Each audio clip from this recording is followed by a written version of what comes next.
My wedding was like a dream. It was almost everything a wedding should be, and when I think of it, even now, I see it unfolding like the kind of beautiful story that always has a happy ending. I got married in my grandmother's garden, by the sea, on a brilliant early July morning at Hubbard's Point. The daylilies were in bloom. That's what I remember, almost as much as the roses.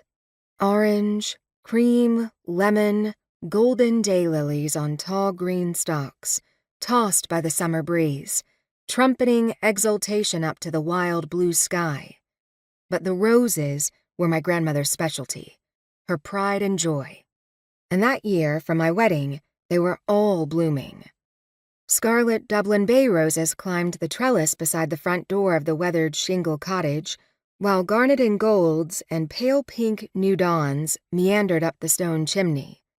The beds by the iron bench bloomed with red, yellow, peach, and pink classic English varieties, while those along the stone wall, by the old wishing well, and the steps up to the road were low shrubs of white and cream roses.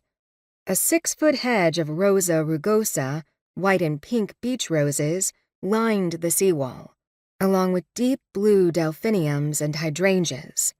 It was a perfect setting for a perfect wedding, something that most people, including me, never imagined would happen.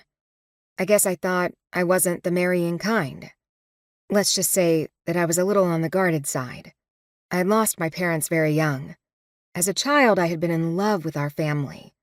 I know how dramatic that sounds, but it's true.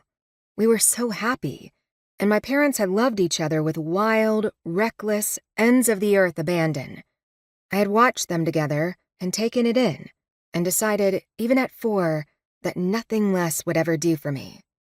When they were killed in a ferry accident during a trip to Ireland, although I wasn't there, but home in Connecticut with my grandmother, I think I died with them.